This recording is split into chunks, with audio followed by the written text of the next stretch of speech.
of course, a time to get out and enjoy Mother Nature, and for some, that means doing so by foot.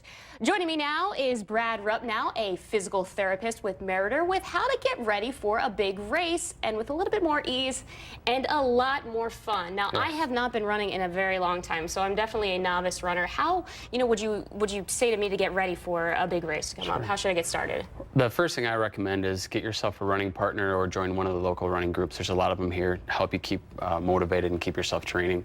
And the next thing I think is really important is to make sure you get yourself a good training program and stick to it. That will kind of help guide you through that. As far as once you get running, I usually recommend to people running 3 to 4 days a week and incorporating 3 different types of run. Typically, you have your longer run on the weekend, Saturday or Sundays, your mileage gets up there. And then you follow that at the beginning of the week with a recovery run. It's just going to be just a slow, easy, short run just to kind of recover from that harder run on the weekend.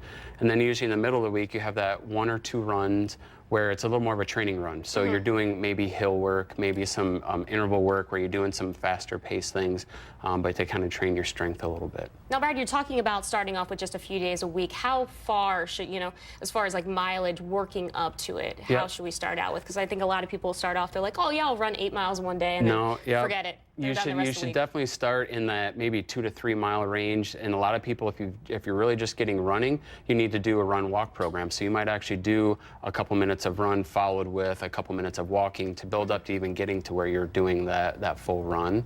And then an important thing too is just if you're running a half marathon distance, you don't necessarily need to run or shouldn't run 13 miles as part of your training.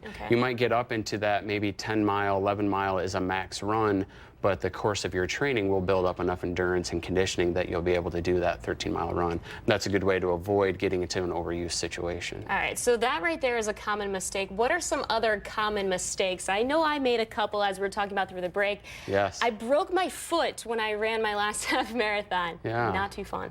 So a couple things. One, again, is overtraining, whether it's going too fast too soon. So 10% rule is the thing we talk about, that you shouldn't increase the intensity of your training more than 10% from one week to the next. And the other thing is not incorporating cross-training.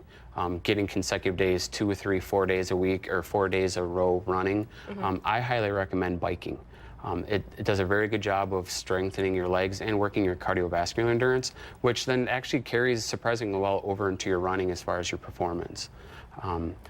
Another thing that we see in the clinic a lot of times is just related to posture, not being aligned well with your body vertically as you're getting into your running, then which really can translate into a poor stride. A lot of people tend to overstride, be a little too long, landing hard on their heel. There's a big trend now in a movement to looking towards what we call more of a midfoot strike, which is basically kind of a shorter, quicker cycle of your legs, getting your foot to land more under your hips, so which many things going on. Tends to be more of a shock absorbing position. Well, some great tips, Brad. Thanks so much. And again, coming up this August 17th is the BMO Harris Bank Madison Mini Marathon. You still can register. If you'd like to do so, head to NBC15.com and click on news links, and we'll have much more on the Mini Marathon this Monday during our 5 p.m. news. So tune in for that. Stay with us. We'll have a final check on your traffic and weather right after.